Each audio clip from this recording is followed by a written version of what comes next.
Oh man, I just got done interviewing Ann Coulter, and let me tell you, it was fiery. Some of you are going to love this episode. Some of you are not going to like some of the things that she said, but let me tell you, there's going to be a reaction no matter who you are. We talked about just about everything. We talked about President Trump.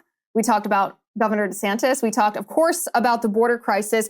And perhaps most interestingly, the ideological underpinning of those who on the left who are propagating this border crisis, which I found very interesting. I have one very big takeaway from this interview that I want you to stick around for towards the end of the episode. But this was one of those times, I got to tell you, as a host sitting here, sometimes I have a back and forth conversation with people I interview. Sometimes I'm bringing up different points in addition to the points that my interviewee is bringing up. But today, I just sat back and I just listened to what Ann Coulter had to say. I directed her to some topics that I wanted to talk about, but it was really mesmerizing. I think you guys are really going to enjoy it. So without further ado, this is Ann Coulter.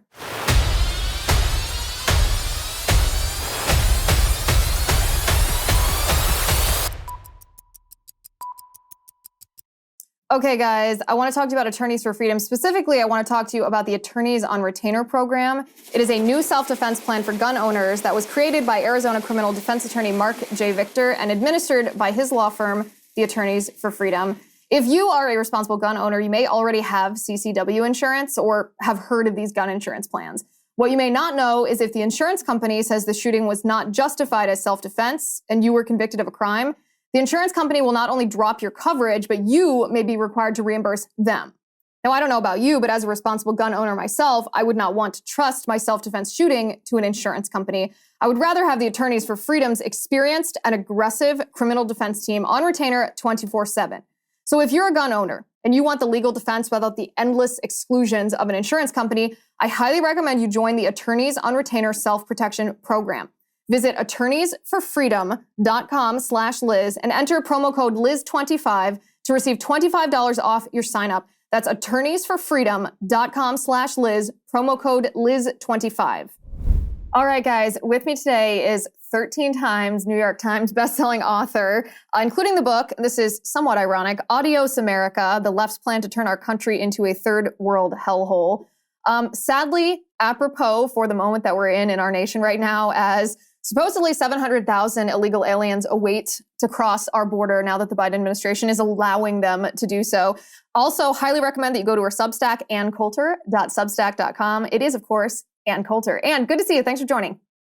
Absolutely. This is quite a day to be here. It is. So I want to start with actually a very open-ended question. We've seen a lot of headlines and a lot of comments, even from within Border Patrol, about what is going to happen once Title 42 expires, that there are, 10,000 people crossing a day, 700,000 people waiting on the other side to cross when, they're given the leeway to do so. But what is going to happen in the coming days? It really is amazing that even with a presidential election year coming up, they're not pretending to give a crap about the border. As I describe in the book, I don't think this of all Democrats. It's quite clearly not true of all Democrats. But on the left, there is a segment that just really, really hate our country. They rooted for the Soviet Union during the Cold War. Sadly, Ronald Reagan defeated the Soviet Union and America was never nuked. So they learned, there's another way we can destroy the country. Let's just move the entire third world here. And it really is grounded in a jealousy and hatred of traditional America. It's all of a piece with them ripping down statues of Thomas Jefferson and George Washington. They hate this country. What's particularly weird about this time is, it actually is true. Joe Biden has a 50-year history of being a moderate Democrat. Unfortunately, he now has senile dementia. And it is clearly the very hard left running his administration, particularly in the area of immigration.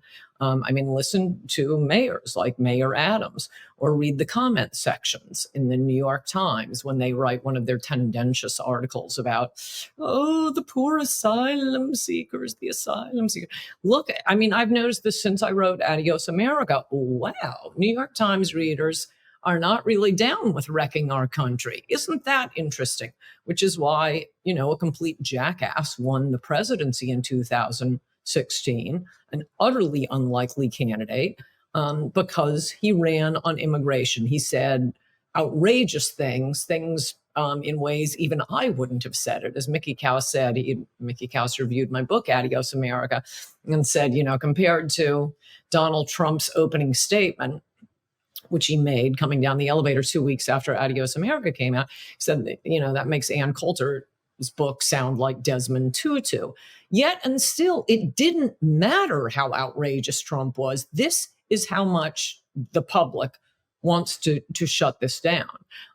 Once a wall, there's a reason we wanted a wall. There's a reason by running on promising to build a wall could get, Mickey Mouse elected president. Unfortunately, Donald Trump is profoundly stupid. It is the one thing I underestimated. I knew he was tacky, a vulgarian, and arriviste. I admit I had no idea how stupid he was, but in my defense, I didn't think it was possible for a human being to be that stupid. So he runs on, build the wall, build the wall, build the wall, doesn't build the wall, doesn't get reelected. I warned about this since the moment he won the nomination. And when it looks like he was starting to sell out right away. Warned him to look at Bush #1. He made one promise one time at the Republican National Convention: read my lips, no new taxes. Broke that promise, lost re-election. Don't betray the voters.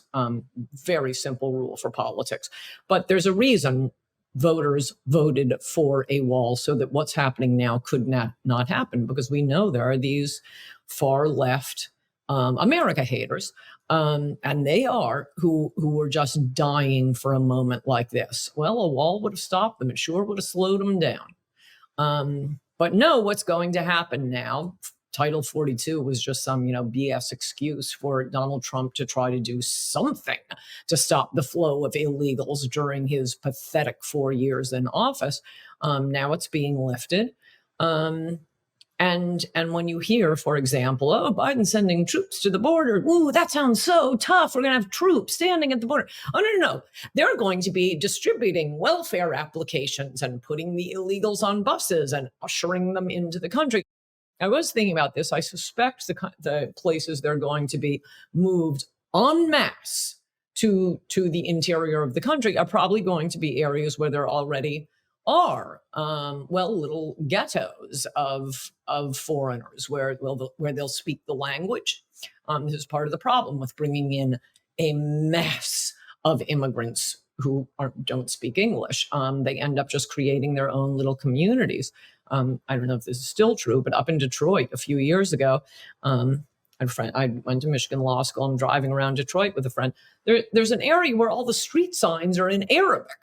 No, you don't want that in your country. This is an English-speaking country. But if Biden were to move these illegal immigrants into your neighborhood, into my neighborhood, people might notice. So I think this is the one, my prediction is that is the one deference he will be making to the fact that he'll be facing the voters next year. Try to make it not noticeable, but just get them in as fast as you can get them in.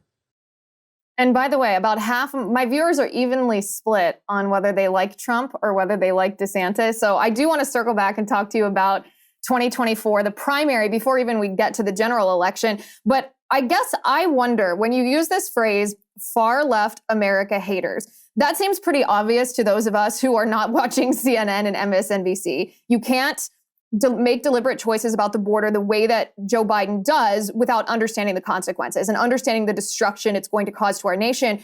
But who are these people? What is their ideological foundation or their philosophical view of the world? Because sometimes it seems like hard to put a pin on it to me when we don't say like, okay, well, the people behind critical race theory are the critical theorists, the Marxists from the Frankfurt School, or the people behind queer theory, the transgender thing are the queer theorists. Who are these people? Well, I think it's all of a piece. And, I'm not an expert. I'm not their therapist. I am not their exorcist. But the impulse seems to be just a hatred of Western civilization, whether that is a hatred of male and female separate bodies, normality. It's a war on normality.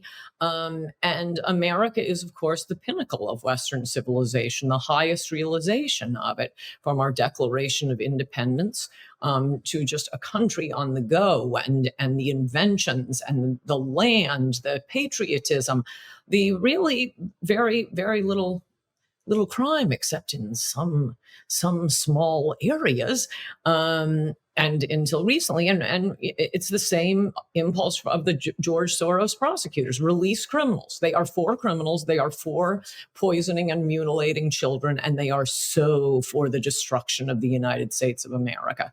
I think part of the reason, and I'm sure they hate the fathers. Just thought I'd throw that in, just to give you the image of what it is we're talking about exactly. Okay, let's talk about Genucel. Ladies and gentlemen, you can go to Brazil or Colombia or wherever, and you can get crazy stuff done to your face. But why on earth would you do that? Now you can look years younger right before your eyes during the Genucel Mother's Day sale. Let me read you a real review from Genucel.com. This is from a woman named Claire, who says, "I absolutely love Genucel. My skin feels so good, tighter, younger, with a more even tone, and I only used it for a week. My advice," Claire says, "for everyone is take a before picture." It's true, nothing works like Genucel because it's a family recipe. It's made by a compounding pharmacist in small batches. It's always safe, it's cruelty-free, it's natural. Now you can go to Genucel.com/Liz and you can save over 70% off Genucel's most popular package during their Mother's Day sale. Every most popular package features their ultra retinol and their dark spot corrector. So don't wait. Go to Genucel.com/Liz. That's Genucel.com/Liz to get a complimentary spa essentials box with every package order from now until Mother's Day, plus a free upgrade to priority shipping. That's GENUCEL.com/Liz. Genucel.com/Liz. I have long suspected, I wrote about this in Treason, that part of the reason America is the number one country they need to take down is not only because we're the greatest country in the world, the most powerful country in the world, the most successful, beautiful, gleaming country in the world, but, there are a lot of beautiful countries in Western Europe, a lot of beautiful art and architecture and culture. But one thing Europe doesn't have that we have is a very strong belief in God. And I do think it has a lot to do. Yes, they hate Christianity. Oh my gosh, they hate Christianity, or I suppose any God believer, but Christianity is, of course, the dominant religion here. So yeah, it's of a piece with the ones who go into churches and tear them down and turn them into, selling peace pops like at St. John the Divine in New York City, and they have solstice festivals. It is hatred of God, hatred of your father, hatred of this country, hatred of civilization. I am not describing Democrats. I don't even think I'm describing most of the hosts on MSNBC or CNN, but there are enough certainly on TV particularly who will go along with the program. But again, I recommend to you, Breitbart just had an article about this this week. But it's something I noticed when I was writing Adios America. I read these articles. I always look at, not always, but I often look at the comments on New York Times articles just to see what are crazy liberals in New York thinking these days.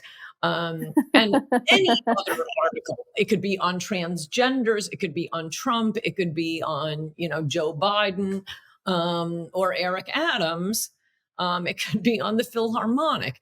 And you will get standard New York liberal responses.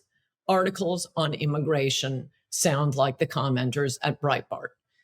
Even liberals know that this is wrecking our country and wrecking their country. And there, I suppose in New York City and New York Times readers, there is a lot of wealth. They do have something to lose if America is destroyed. It's very hard to have hope right now. I really do think, wow, this country looks doomed. I thought Trump was going to be our last chance to save it, and about halfway through his administration, it became clear he wasn't going to do it. So now I'm usually very perky and optimistic, something my friends make fun of me for. And I guess you can't help, at least I can't help as a human being, looking for some ray of hope, someplace. There's got to be something I can root for. And And I do root for Governor DeSantis. I mean, he has been very good on immigration in the state of Florida. He just passed E-Verify for the entire state. And that took a lot of guts because, unbeknownst to many Americans, Florida is a huge agricultural state. You'd be stunned. I mean, they have cows. I think they're growing like cotton, everything. You think of it as Disneyland and spring break. Oh, no. This is a big state. There's a lot of farmland. And I'm sorry, but the agricultural interests, they want their cheap labor. And so to stand up to these major donors and say, no, look, we have to do this. Love you guys, but we're talking about saving our country. That means a lot to someone like me. And I guess we just have to remind him, if, or to be really perky, when he becomes president, of the phrase repatriation. And that's where we send the illegals back. I mean, it is not fair that a Democratic administration, we're just going to bring in 40 million new voters. Yep, we're just going to rush them across the border. Oh, and welfare recipients. And yeah, we have poor people in this country, but we want the poor people of other countries. We're going to drag them all in. None of them are legitimate asylum applicants. Not one. None of them are fleeing Adolf Hitler. Give me a break. They could go to why don't they stay in Mexico? Oh, help me, get me out of here. Oh, could I go to the country with the most generous welfare? Could I go to the country where my children will get into Harvard faster than native-born Americans? No, we're not a battered women's shelter. We are a country. And for them to be dragging in the poor, the dysfunctional, the criminal of the world, this is fraud. And I don't care if you have to employ, half of the state of Florida. They need to go through every one of these applications and send them back to their own countries, because this is an absolute fraud. I'm really interested in something that you said before when you said that Trump won in 2016 because he campaigned on Build That Wall. Now, I think that there were several different things like Crooked Hillary, lock her up, the forgotten working class, white working class in the Midwest. But applying that, do you think for 2024 that, and this doesn't even have to be the Republican primary, this can apply to the general election. Do you think that the candidate that is the strongest on the border, that's the winning campaign message? Yes. It is always. I mean, there are other issues. It is always a winner. And again, I recommend you to read the letters in the Times and compare them to the letters in Breitbart about immigration. And incidentally, I mean, I did write the book In Trump We Trust. I was absolutely for him, and it was specifically because of immigration, as my friends were. Although, I grew up in Connecticut outside of New York, I was well familiar with the kind of man Donald Trump was, as many of my friends were. And we didn't care. I supported him in 2015. One thing I've noticed is of the people who no longer support Donald Trump, we're all the ones who supported him in 2015. We're not the Johnny-come-latelys. We supported him for the issues he ran on and then betrayed us on. And in Trump We Trust, the book I wrote to encourage his election, it's a lot of fun.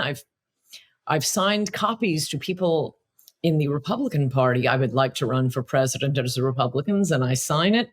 But you actually have to do it. I still maintain the 2016 campaign was the greatest presidential campaign in world history.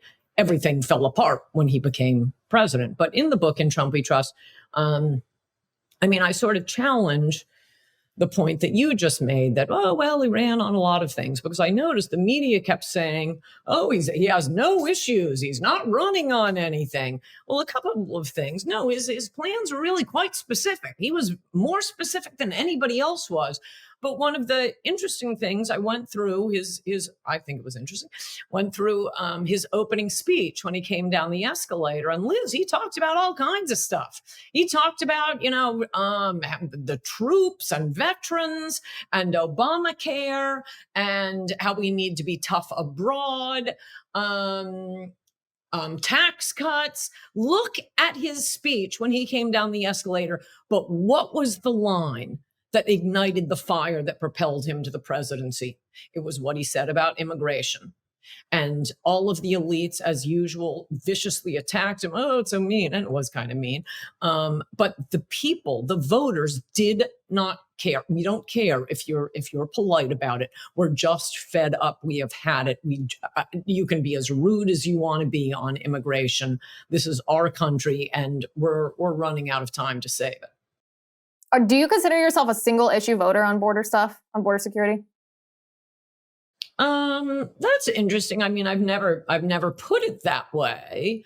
But I mean, I can tell you, why did I support Romney in 2012? Because he had the strongest position on immigration. I mean, whatever you want to say about Romney, back then, Mike Huckabee's position was illegal immigration is how we make up for slavery. Newt Gingrich wanted to let them all in, and we'd have little hearings in towns. Do you like these particular illegal? They were all, the Republican Party has been pedal to the metal, open borders, because that's what the donors want, because the donors want the cheap labor and don't give a crap about the country and the culture. So Mitt Romney, without question, had the toughest position on immigration. He was pilloried for it, but it was, maybe you'd phrase it differently. It was self-deportation, this idea that, oh, how are you going to get rid of them all? Round them up. No, you don't have to round them up. They'll go home the same way they came. That's self-deportation. So that's why I was pedal to the metal for Romney. The rest of them were disastrous on immigration. And that is, of course, why I think an awful lot of voters supported Trump. I mean, it's noticeable, as I keep pointing out in my columns, not keep pointing out, but I pointed out a couple of times. What's the one demographic that Trump lost in 2020 compared to 2016? Was it single moms? Was it, suburban moms? Was it Hispanics? Was it no, it was white men. The left behind, the people he was finally somebody was speaking to them in 2016. Usually the Republicans are just, what does Wall Street want? Wall Street hates you, Republicans. Stop sucking up to them. And the campaign was magnificent. On other issues too, it was pretty magnificent. It wasn't supposed to be tax cuts. What does Trump do? He gets into office and he gives Wall Street tax cuts. He got zero support from Wall Street. I mean, it was like a miracle, his election, that you wouldn't think would be possible. Someone elected to the presidency who didn't get a dime from Wall Street. We could finally have a president stand up to these vultures. And Trump gets into the Oval Office. Oh, wait, so that means I give the keys of the kingdom to Wall Street, right? And that's exactly what he did. He brings in Gary Cohn. We never got rid of the carried interest deduction. No, he was an absolute liar, and it was a disaster, particularly because, I mean, the reason there might be a teensy bit of bitterness in my voice is the promise of 2016. The promise. I mean, to have all of our hopes rest in such a man as him. It's heartbreaking. Okay, let's talk about buy optimizers. Do you guys ever get so busy with, work and kids, appointments, deadlines, that your healthy habits just go out the window? Now you're more stressed, more tired, more run down. Life is fast and busy. I get it. This happens to me. But it is important to take care of your mind and your body. That's why I want to introduce you to Magnesium Breakthrough. The importance of magnesium cannot be overstated. I take magnesium every day. I would never miss it. Magnesium is responsible for over 300 body reactions, and Magnesium Breakthrough is the only magnesium formula that delivers all the 7 different forms of magnesium, each with its unique benefits, including feeling more calm, centered, and in control of stress levels. Magnesium Breakthrough will calm your nervous system. You'll notice a significant improvement in your overall sense of well-being. Life gets busy, right? It gets stressful. We all know this. I highly recommend you give Magnesium Breakthrough a try. Your mind and body will thank you for it. Visit megbreakthrough.com/Liz Wheeler to order now. If you use my promo code Wheeler10 at checkout, you can get 10% off any order. In addition to the discount you get by using my promo code Wheeler10, you might also receive some amazing gifts with your purchase for being a fan of this show.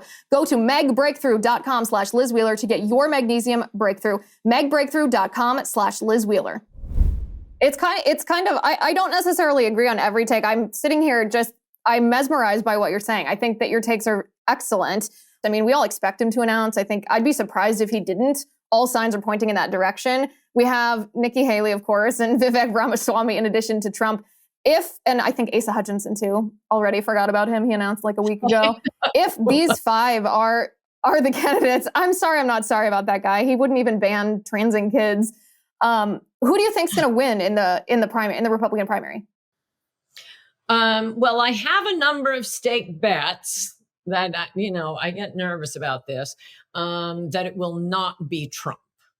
And luckily I didn't have to say who I think it's going to be, but I mean, if you force me to, we're very, very early. I need to preface anything I say with that. I mean, I think Liddy Dole was leading at this point before the 2000 election. So a lot of it is name recognition right now.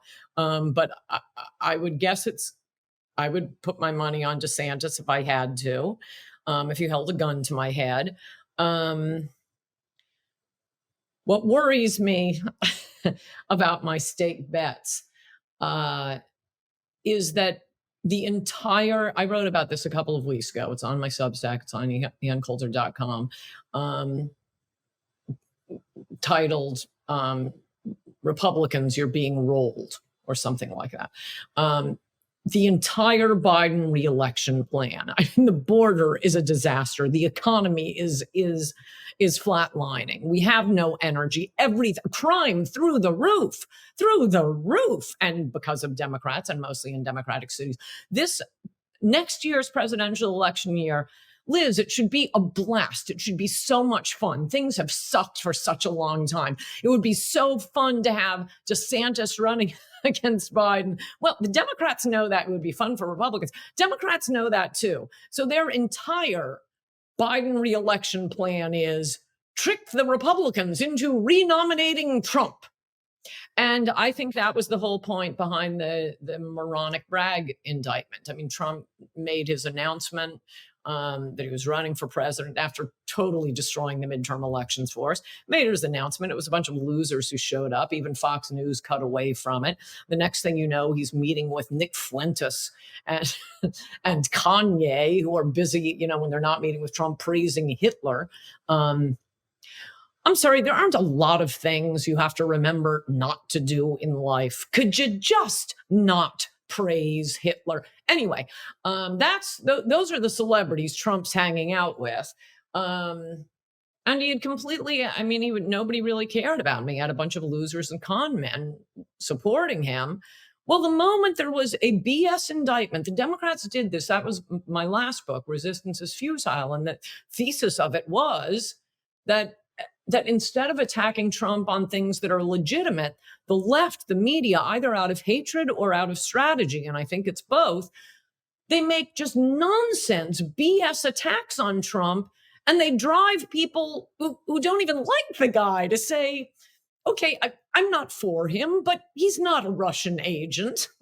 Thank you, MSNBC. And so they push people into supporting Trump by making outrageous arguments against him. And I think that was the sole purpose of that Bragg indictment. And I have to say, I wrote the column, and the next thing I notice, all I hear from conservative media is, save Trump. We've got to say, this is so outrageous. And Republicans, oh my gosh, Republicans. Okay, a lot of the House Republicans are complete morons. But they go to New York to hold hearings on crime in New York. What's that for other than save Trump? How about going to Philadelphia and having hearings on crime? Philadelphia is closer to DC, a lot closer.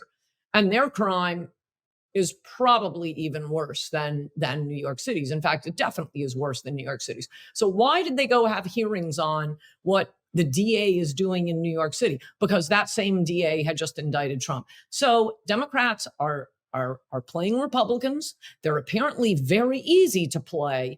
Their re-elect Biden, their entire plan is get Democrats to renominate Trump. Oh, why is CNN having a town hall with Trump tonight? Why? They want us to renominate Trump.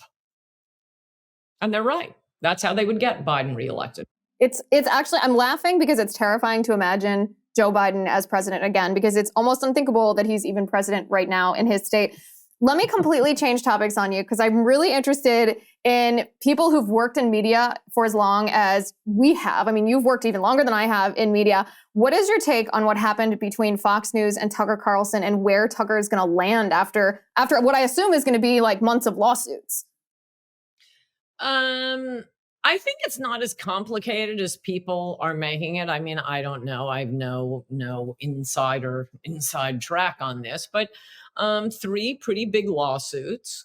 The Dominion lawsuit, and footnote on that. Well, I've been telling the truth about Trump, both as president and post-presidency, for about 5 years now, and taking all the slings and arrows by Fox News viewers, ginned up by their hosts. Trump, he's the greatest. He's the greatest. Okay, Fox News viewers who've been attacking me for 5 years. Now you know what they really thought. They were lying to you. Does that make you feel good?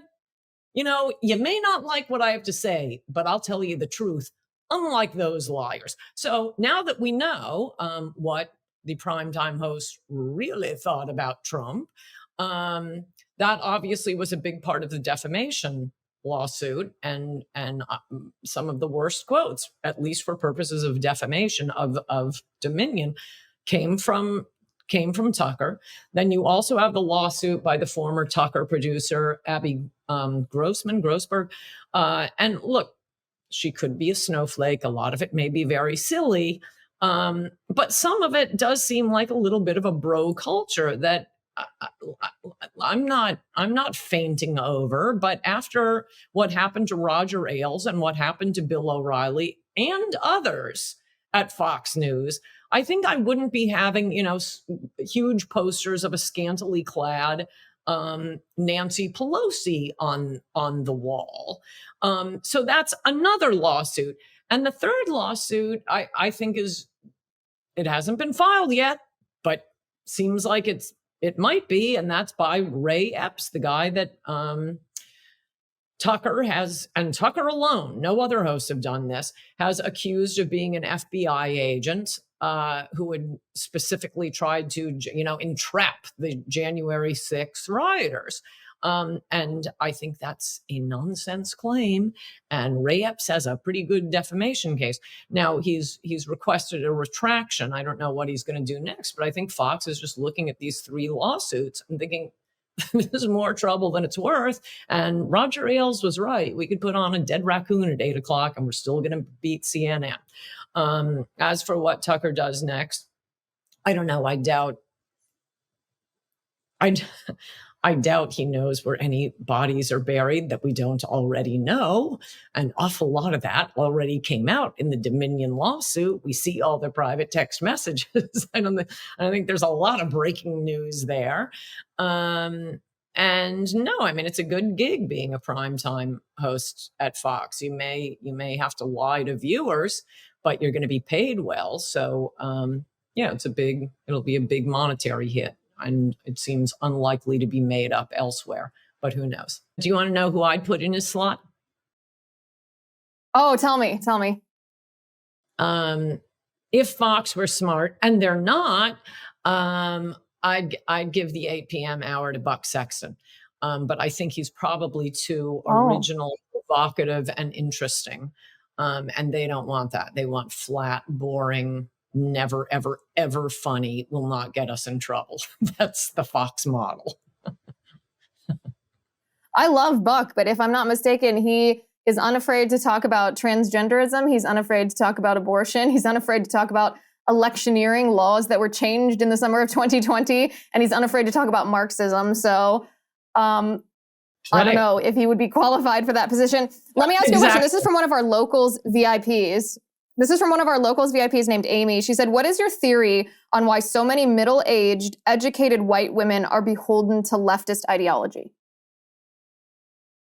That's a good question. I think two reasons. One is, I think you do have to look at marital status. Whether divorced, separated, never married, women in those categories, myself a major exception, tend to be very liberal. And I think that's because they look to the government to be their husbands. It's very useful having a man around. I, I like it myself. So first you have to exclude that whole group. And then I don't think they're, and I could be wrong, I don't think they're that different from men. The ones who are married and still left-wing loons. Sorry, I'm saying too much. A couple of reasons. One is women. I mean, there are all kinds of studies on this. It's in Charles Murray's book, Human Diversity. Women have a tendency to prefer to get along. In all these polls, college kids, and even beyond that, there'll be a question, is it more important to tell the truth or to go along with the crowd? And men will overwhelmingly say, tell the truth, and women will overwhelmingly say, go along with the crowd. So part of it is they just want to, get along, go along to get along, whatever the expression is. And also the ones that probably your viewer is referring to, they probably went to, some fancy school like Smith or Wellesley. So they're as brainwashed as a recent college graduate. I think too, this is something interesting I've noticed about the younger generation. This wasn't even true. Like, I'm in the millennial generation, but women in Gen Z, we make fun of them because they wear ugly clothes and they don't wear a lot of makeup, and I don't know. I cannot get on board with Gen Z style all the time as much as I try, but they are realizing something for the first time that even millennials and Gen X didn't recognize, and that is all the promises of feminism don't actually make women happy. And so maybe what she's talking about, these middle-aged, educated white women are still beholden just to the narratives of feminism, that they fell prey to that from their indoctrination in college. I don't know. One more question from locals, and I actually don't even know if the premise of this question is true. You can tell me if it is or not. This question says, Anne's dad was an FBI agent, so I want to ask how she feels about what's happening at the FBI today. Is that true? Was your dad an FBI agent, or is this question off? No, is when for a few years, not as long as I was alive, but when he got out of law school, it was almost like having a judicial clerkship. When he got out of law school, he was an FBI agent. He was a red hunter. That's why I dedicated my book Treason to him. That's the one that redeems Joe McCarthy, tells the truth about Joe McCarthy. Let me put it that way. Anyway, he was involved in a lot of the red hunting cases. And then that wasn't enough money to raise a family of 5. So he became a corporate lawyer. I mean, he was a lawyer, but he switched career paths. And yes, I mean, it's heartbreaking. I still, President DeSantis is going to have a lot on his plate, because I think the FBI is a very important institution. Lots of things need to be cleared out. And yeah, it's heartbreaking what's happened to the FBI. I suspect, and I hope I'm right, I don't know, I think it's mostly coming from headquarters in Washington. I'll give you one story about that you may not remember. After the 9/11 attack, we got news about two of the terrorists had been taking flying lessons in Arizona. And it turns out there was a local FBI agent who happened to notice, that's weird. There are a lot of Arabs taking flying lessons in our country. And so he notifies FBI headquarters in Washington, D.C., I believe notifies the terrorism unit in New York City. This is before 9/11. And FBI headquarters in Washington, D.C. says, leave it alone. It looks like racial profiling. And 2 of the hijackers came out of the flight school he was looking at. So thank you, FBI. Good work. That's heartbreaking, isn't it? Literally heartbreaking that political correctness and wokeness got in the way of actually protecting our homeland in the worst attack that we've suffered. on mainland United States. Terrible. Ann Coulter, you are a delight to talk to. Thank you so much for coming on the show. Everybody listening, go to anncoulter.substack.com. She just published a fiery piece over there that I know you're going to like. Also, make sure to pick up her book, Adios America, because you're going to read about exactly what's happening before our very eyes, unfortunately, with this terrible border crisis. Ann, thanks for joining me. Thank you. Anytime, Liz. Okay, guys, don't forget to subscribe to Ann's Substack. It's anncoulter.substack.com. Love her or hate her, she is a firecracker. And if I am correct, I would guess that you were mesmerized the entire time, just as I was, even on the points that we don't necessarily agree. I don't agree with her on everything. I don't disagree with her on everything. She's just an interesting person to listen to. My biggest takeaway, the part that is sticking in my head, that was sticking in my head the entire time, actually, and I'm still thinking about, is the reason she says that Donald Trump was elected. Now, you and I might sit here and think, okay, Donald Trump was elected in 2016 because he appealed to the forgotten man. And in that case, in 2015 and 2016, the forgotten man was white working class, typically in the Midwest. And that's true. I think that that's accurate. And the data, the voting data, show that that's accurate. But her contention, Ann's contention, is that the way that Donald Trump convinced those individuals, white working class, maybe lower income Americans, that he really was going to fight for them was by securing the border, by campaigning on build the wall. So maybe in some cases, the neighborhoods of these individuals, that they didn't have illegal immigrants bust into their neighborhoods, or maybe it was, competition for jobs, that there wasn't cheap labor that was excluding American citizens from finding employment, because it would be the white working class who were excluded from employment if companies and corporations, just employers in general, are hiring illegal labor that they're paying, a wage that's not comparable to what an American citizen would want to make for that same work. That's the one thing she said that is sticking in my mind. Many interesting things, but it's interesting to think about. It's interesting to think about because she's right. In 2020, nobody was talking about the border. It seemed that Trump deliberately avoided the border because he knew that the left was going to try to weaponize the idea that, the build the wall thing didn't turn out the way that he had campaigned on it exactly in 2016.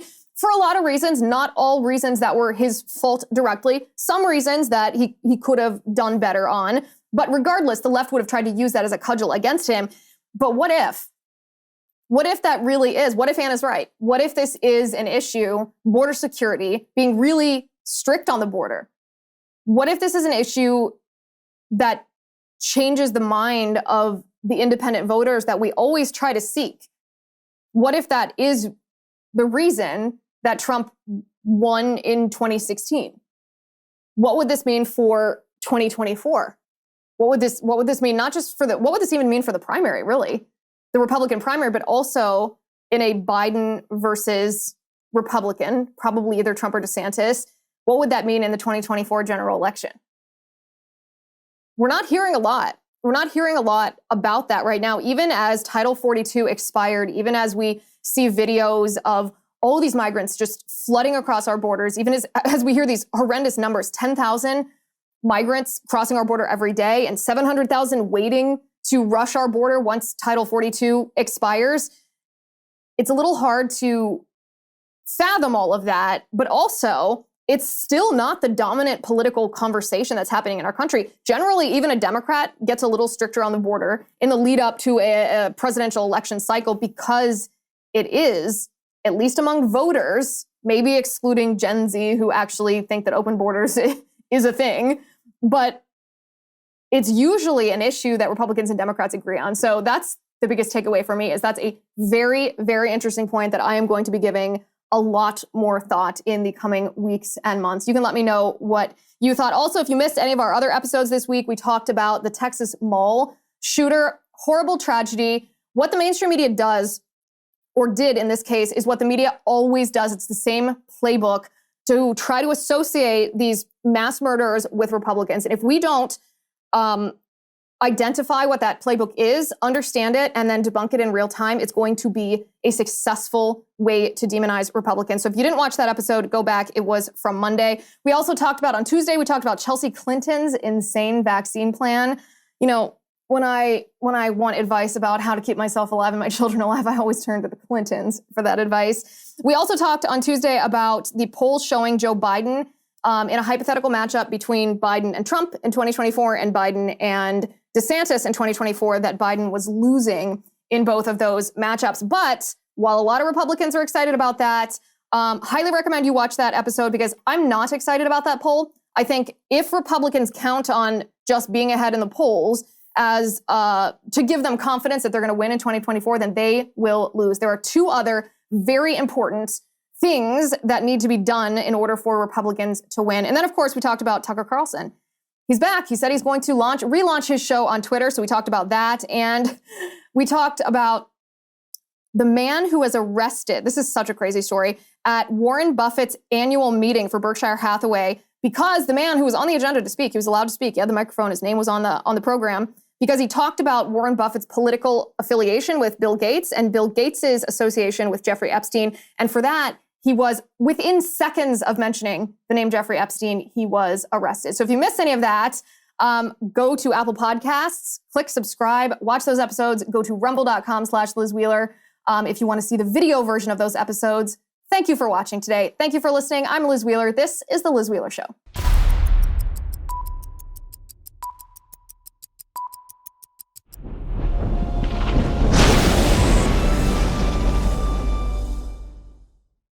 If you haven't already, give this video a thumbs up, hit the subscribe button below, and ring the bell to make sure you never miss a video.